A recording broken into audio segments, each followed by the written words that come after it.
So, really warm welcome to this intro to snake medicine and also an intro to the Serpent Sanctuary. I'm just going to give you the lay of the land for this hour. So, in a moment, I invite us all to drop into the body, the present moment, a little invitation. And then I'll share about snake medicine, what's all this about, and show a little slideshow about how snake has been revered over the millennia, and to put that in context. And there will be a little time also to just listen and take in some images. And if you have pen and paper with you, there will be a little time for some free writing if you like. And yeah, and then I share about the Serpent Sanctuary, the offer of a 3-month container for women space holders who themselves are going through a time of change. So that's the lay of the land. And so if it speaks to you, let's just take a moment to, if you have something to lean back on, that's great. If not, that's fine too. And if you want to put your hands somewhere on your body, place that feels comfortable, and either have a soft gaze or close your eyes. And then let's just take a few breaths together. Tapping into life force energy. With each out breath, let go a little more of what has been today and what's still to come. And just drop into this present moment.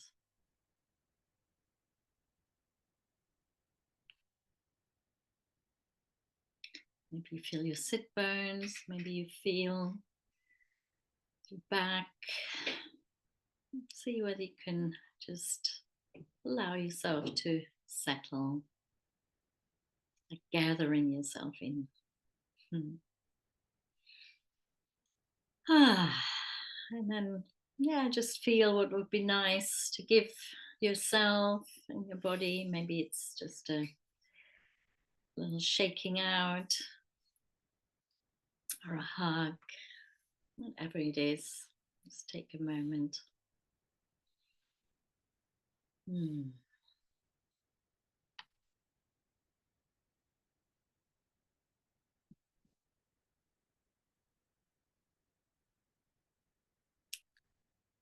and then open your eyes if you're ready.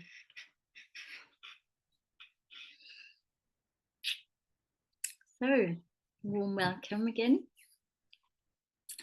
So, I'd like to introduce myself a little first. I'm Eva Weaver.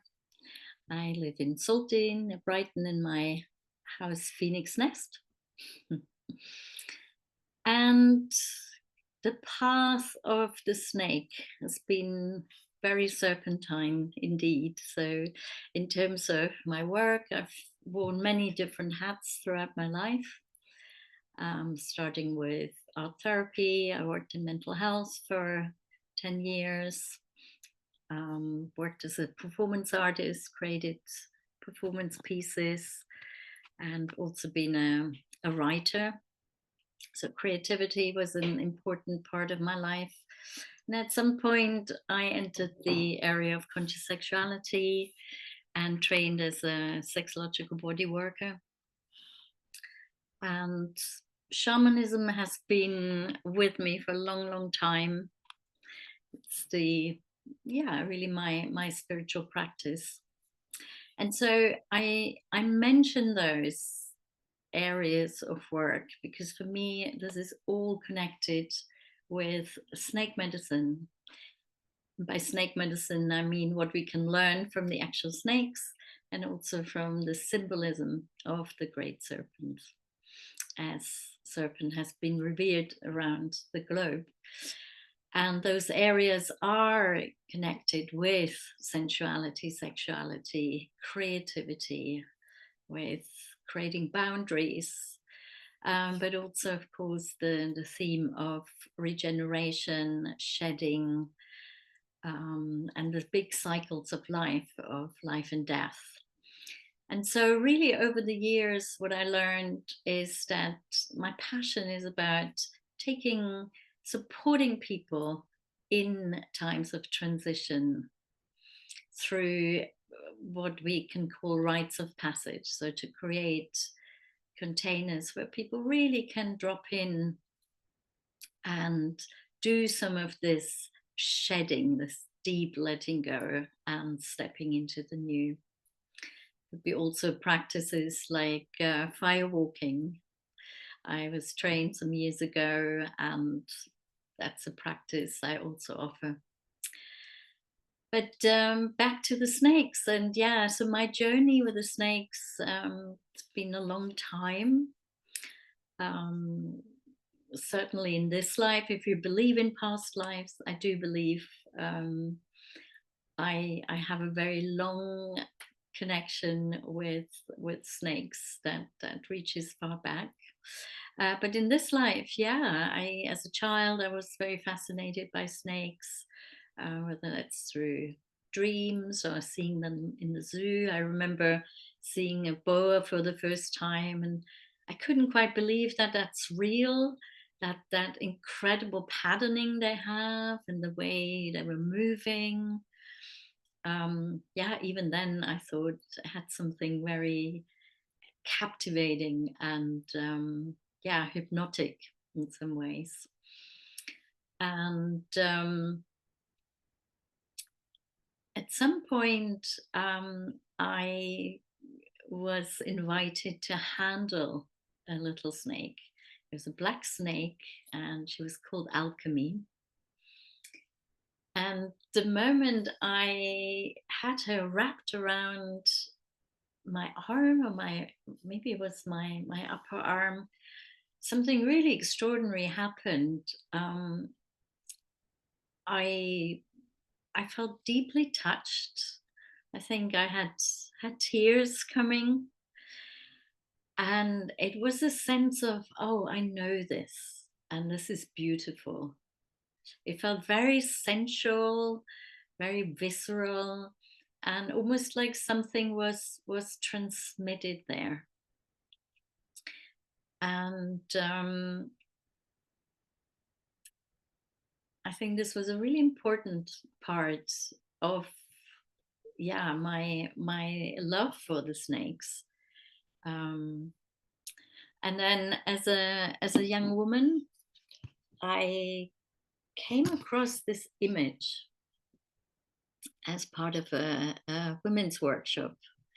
I was probably 22, 23, and it's an image of the archaeologists called her the snake goddess. So this figurine was found in the palace of Knossos, which is part of the Minoan culture, which was a matriarchal society. And it's only a little figurine, only about 30 centimeters high. But when I saw it first, it really hit me. It's like I'd never seen something quite like that before. This image of a woman with the bare breasts, her eyes are wild, and then this holding of the snakes. I found it was intensely powerful. And I researched it over the years. And I mean, it's taken me a long time to understand that it wasn't such a goddess that was depicted there, but I believe it was a figurine of what we could call a priestess, a snake priestess. And the more I researched, the more I understood also that actually there is an unbroken lineage of people who have been working with the snakes in service to healing and awakening. And in some ways, this is where I feel the snake medicine work. Yeah, I'm stepping in some ways into lineage like that. Um, but yeah, so I kept researching about snakes, and then when I turned 50, I invited a woman called Snakey Sue, who has a sanctuary, a snake sanctuary, and has been working with snakes for 30 years, to my house. And she brought lots of different snakes, and we had an incredible evening. And I think that's when I really fell in love again, or more so, with the snakes, and decided I wanted to be a steward for actual snakes. And shortly afterwards, I had two royal pythons called Sid and Mist. But so what I felt over the years, what snake medicine has helped me with, was firstly to feel more embodied and in tune with my body. I feel this is like one of the first teachings from snake. You know, snake has the whole belly to the ground. If we think about it, you know, our whole body is supported just by the soles of our feet. This is where we touch the ground, whereas snake really has the belly to the ground. And when we observe them, when we look at them, we can see and we can feel that earthiness and that connection with the ground, with the earth. So, and also when we handle them, that's something that really supports us coming more deeply into the body and into the presence. And snake supported me to connect more with my sensual side, and I feel supported my sexual expression too.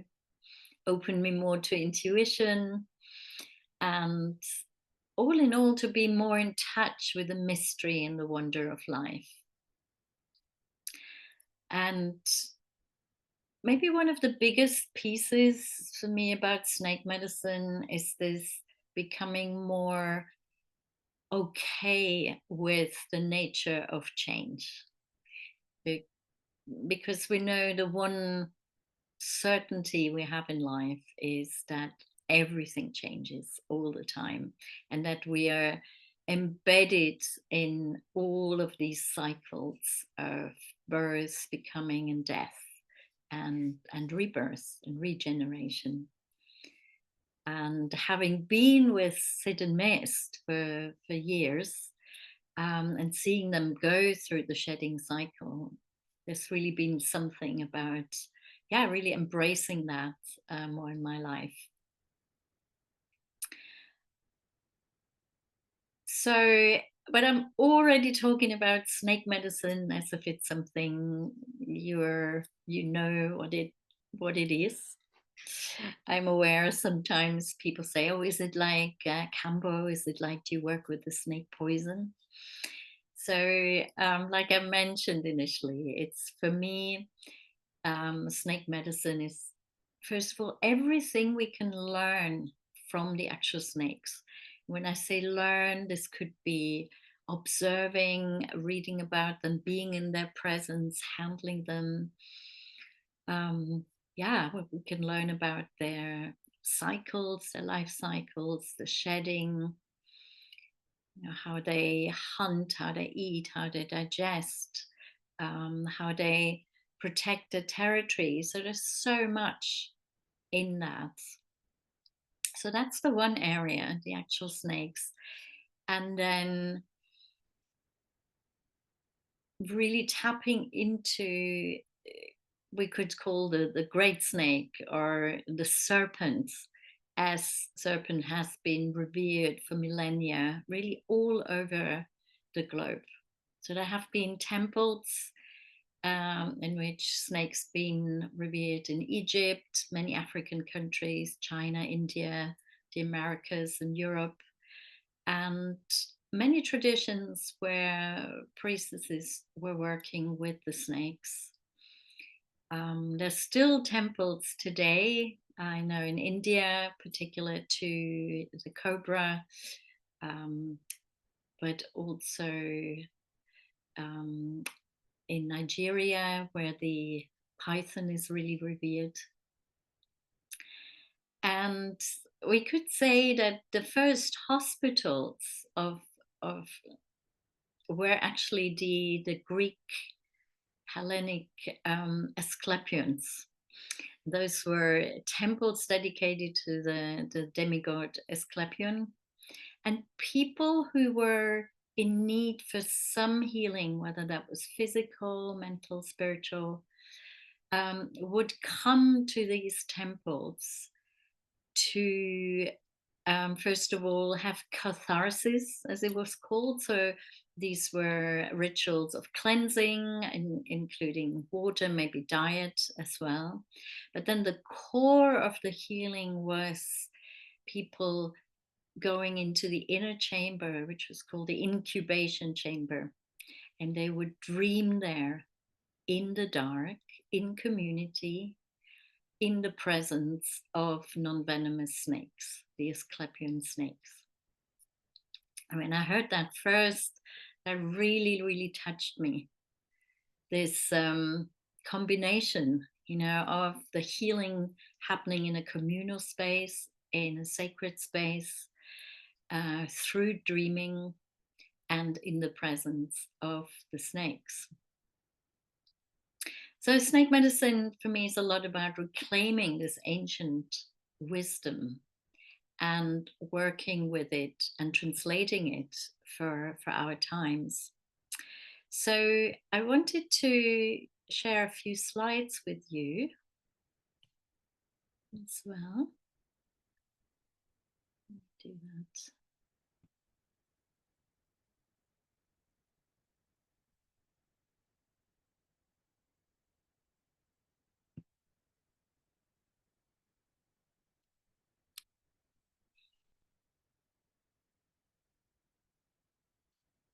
So really, for me, snake medicine is a path that can support us in healing, to be more embodied in our creativity and sexuality.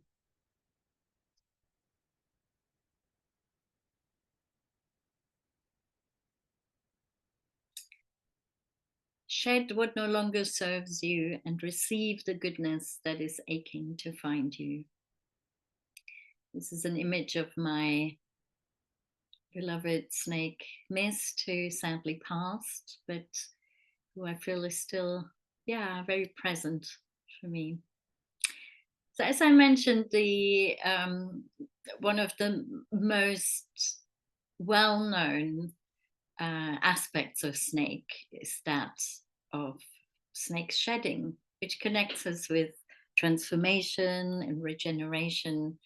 Really, that power of shedding the old, leaving the old skin behind. And in the Serpent Sanctuary, we're really working with this energy of going into the process of identifying, what it is that really needs and is ready to be shed. And a beautiful ceremony where we do this shedding in a very embodied way after having incubated for a while in the incubation chamber. Snakes shed for two reasons: because they grow and for hygiene. And I feel that's very relevant for us too as humans. And when we don't do that, things become stale or we even become ill. Snakes connect us with the theme of cyclical living, aliveness, and power. This is another close-up of this Cretan snake priestess.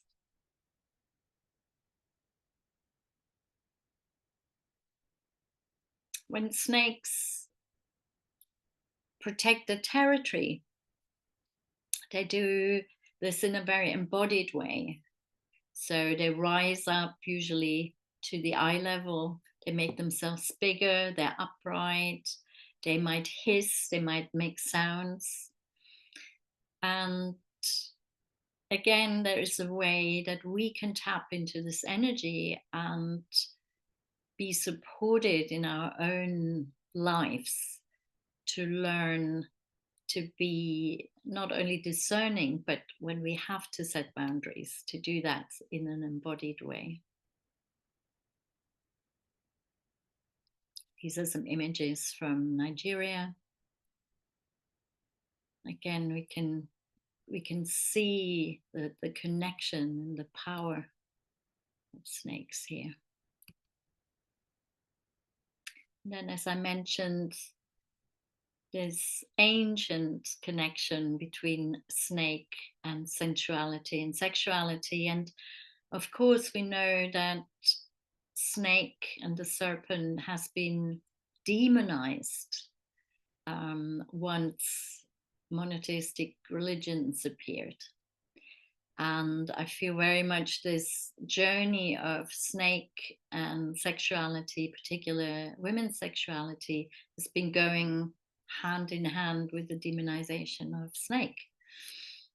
Hence the tale of Eve and the serpent.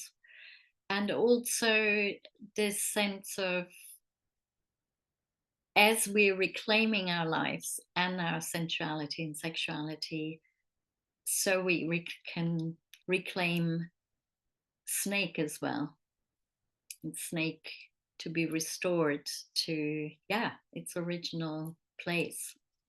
Many people know about Kundalini, so the energy of snake that's curled at the bottom of our spine that can be awakened through breath and sound, image, our natural life force, really.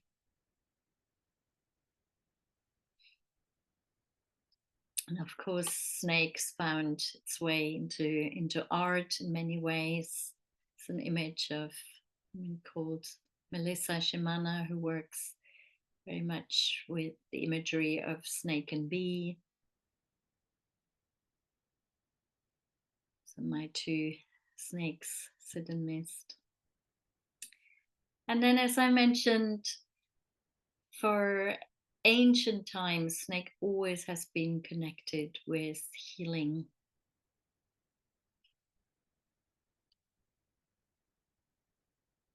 This is a reef of Asclepius and Hygeia.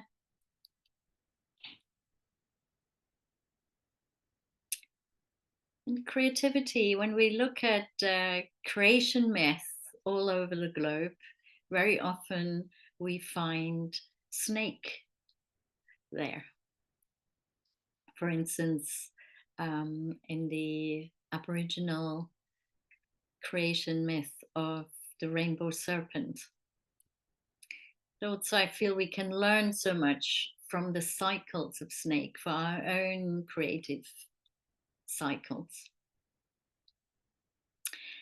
And once we open to snake, we will see the serpentine appear or be present everywhere in nature, whether that's roots and of course in our own bodies, part of nature. Could be as part of the spine, but also our intestines, our blood vessels, and in the core of our cells, in our DNA. The DNA is the double helix. So we have the double snake literally in the core of our cells, in our DNA. And of course, energetically as well. So snake really connects us with the mystery of life. And maybe also that's been part of why snake's been such an important symbol within alchemy. As part of the Serpent Sanctuary, we will also be working with a snake as a shamanic ally.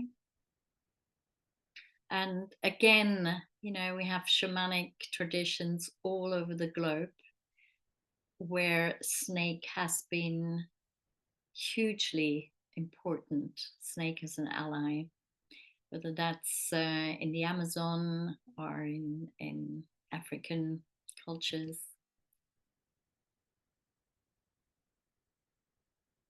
I wanted to bring the symbol of the Ouroboros in here as well, as one of the most well-known images. So the snake that eats its own tail. And I feel that the more we engage with that, the richer it becomes. For me, it's mainly a symbol of completion and evolution.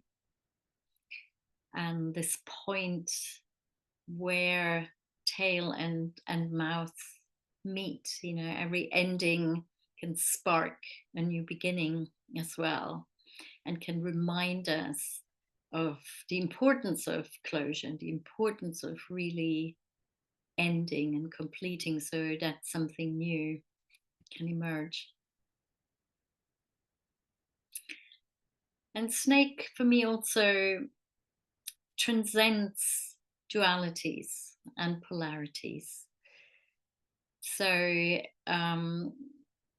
if we look at the psychoanalyst Freud, he would always tell us, well, if you dream of snake, that's clearly a phallic symbol. And of course, if we look at the image of this beautiful boa here, we can see why. This upright and the shape is very phallic looking. However, when snake opens its mouth, it looks like a vulva. And the fact is, when you hold a snake, when you handle it, when you see it, we will not be able to see what sex a snake has. That needs to be found out, if it needs to be found out, by probing it. So it's not possible to just see that. And there's a beautiful story. When I first got my two pythons from Sue, she said they're two males. They have lived with other snakes in a big vivarium, and they'd been together for 5 months. And one day I came home from a weekend away and found my snake Mist sitting on a clutch of 6 eggs. So she was very clearly embodying her name, Mist, mystery. And yeah, not even Sue knew that one was a female. So for me, what that also supports is this fluidity. I started to really feel into snake as a queer ally as well, in that sense. And yeah, so as I said, serpent has been present throughout history. And what I would love to do is to show you a little slideshow. It's actually about 7 minutes long, that takes you through, really through the ages, to see what a strong thread this is through history. And if you like, you can just watch it and receive it. And afterwards, I'll give a minute or two for some free writing, if you like. Maybe that's something that might have touched you. I'm just gonna play this.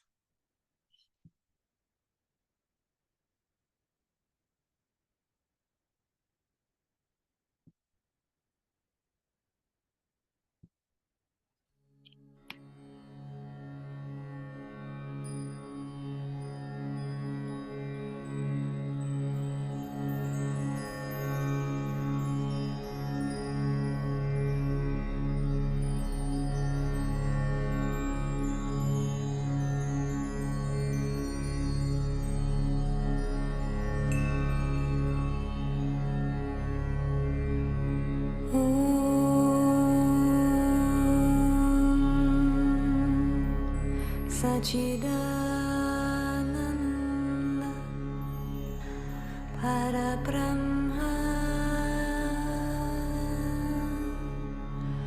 Purushottama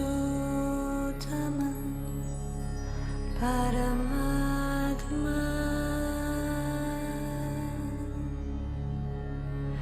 Shri Bhagavati Samvita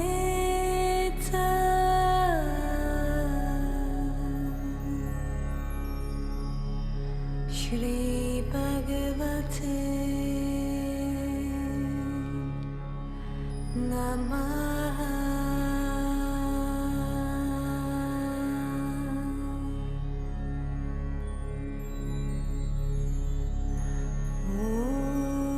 Om Sachidananda Parabrahma Purushottama Paramatma Shri Bhagavati Samvita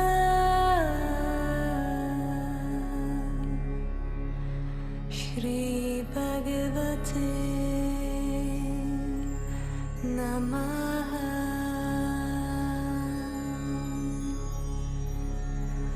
Om Sachidananda Parabrahma Purushottama Paramatma Shri Bhagavati Samvita Shri Bhagavate Namaha. Om Sachidananda Parabrahma Purushottama Paramatma Shri Bhagavati Samvita Shri Bhagavate Namaha.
Sachidananda Parabrahma Purushottama Paramatma Shri Bhagavati Samvita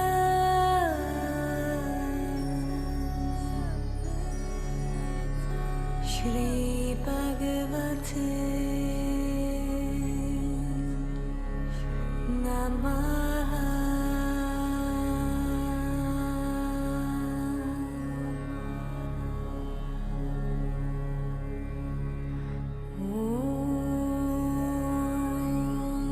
Sachidananda Parabrahma Purushottama Paramatma Shri Bhagavati Samhita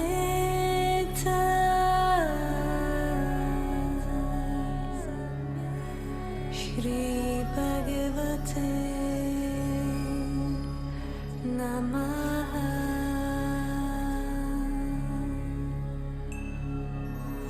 Om Sachidananda Parabrahma Purushottama Paramatma Shri Bhagavati Samhita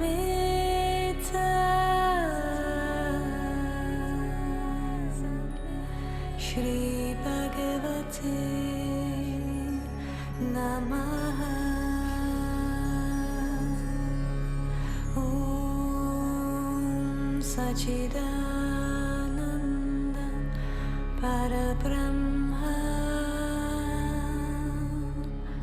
Purushottama Paramatma Shri Bhagavati Samhita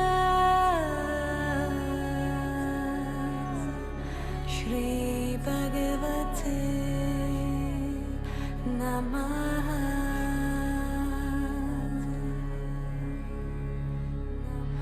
Om Sachidananda Parabrahma Purushottama Paramatma Shri Bhagavati Samhita Shri Bhagavate Namaha Shri Bhagavati Samhita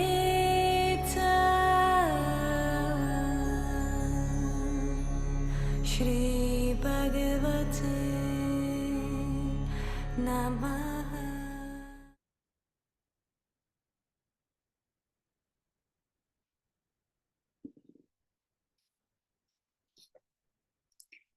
So I'd love to give you a minute or two just to be with a journal, maybe put pen just to the page and see what emerges. And just take a moment with those images.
And then finish that slowly. I mean, you can always come back to that.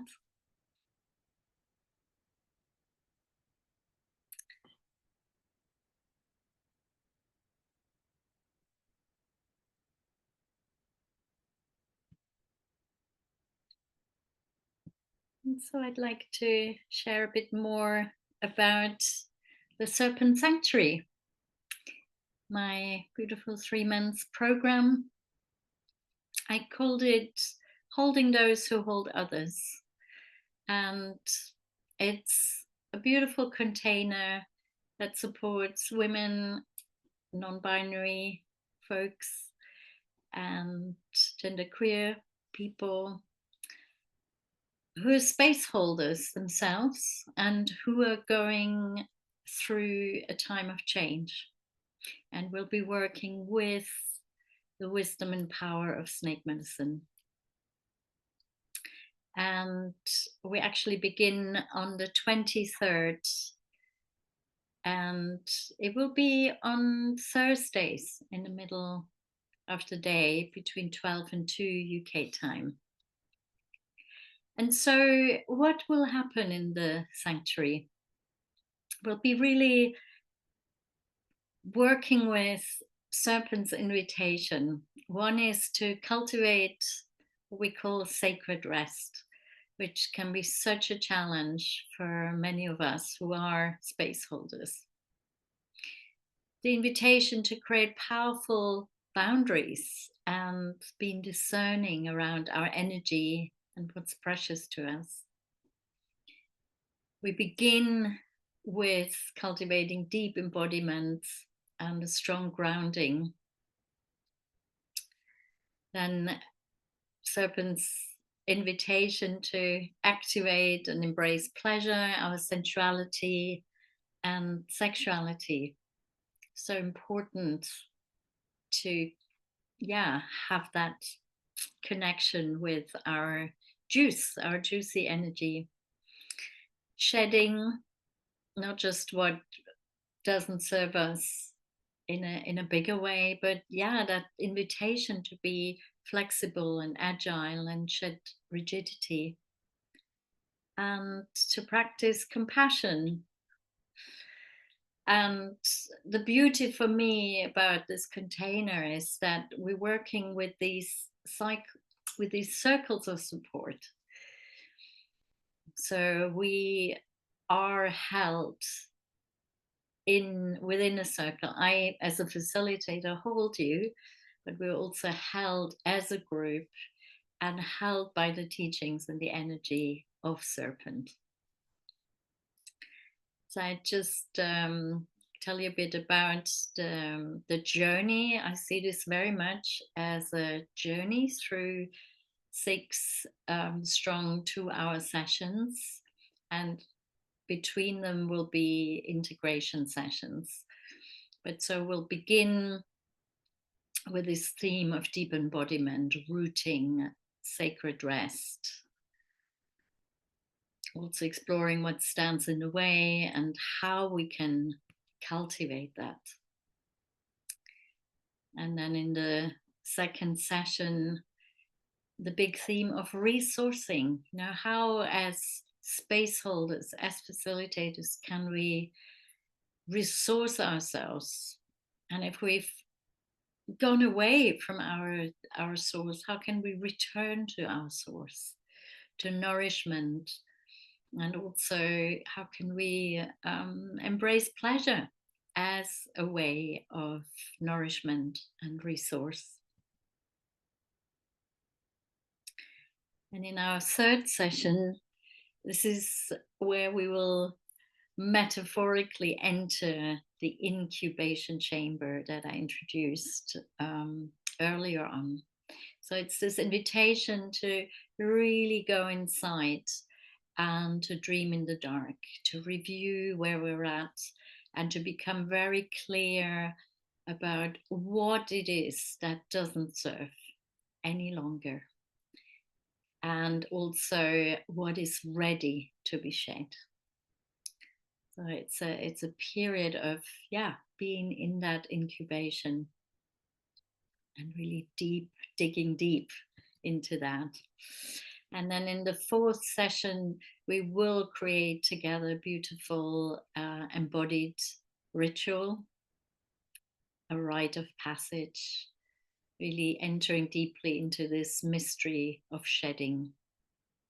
And so you'll have an opportunity to really experience that in the container of the group. Each person will have their own intention, of course, but we will be, doing this together.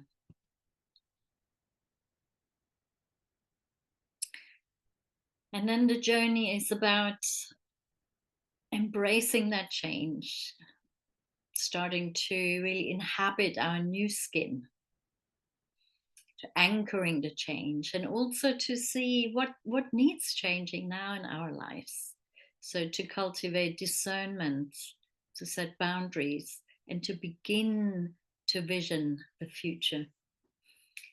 So when snakes are in the process of shedding, their eyes are clouding over because there's liquid between the old and the new skin. And so once they are shedding, their eyes are becoming a bit clearer again. Not that they see very well, most snakes don't, but at least that milkiness has disappeared. And so in this phase, in this session, we'll be beginning this journey to vision the future. And then this is the journey out into our renewal and to really embody our new sparkling skin and to affirm what changes we're embracing and what new phases in life we're entering. And so how does it work? These are 2-hour live sessions. There's 6 of those. So the program is both a really solid container, but it's also spacious. So it's spacious, reaching over 3 months. So we're going from the 23rd of October into January. So it's going to carry us through this beautiful period of autumn and winter. And then in between those live sessions will be integration sessions. They're 1 hour long. And then as a bonus and to, really enrich the program and to hold even more, you will receive an individual snake medicine guidance session with me, which is a mixture of where you can pose a question that you are working with, and I will tune into the snakes and also take you through a process where you are connecting with snake. And it's a beautiful co-created session. Throughout the 3 months, you're held in a WhatsApp group with my support throughout the time. It's a place to always drop in if you like, with questions and sharings.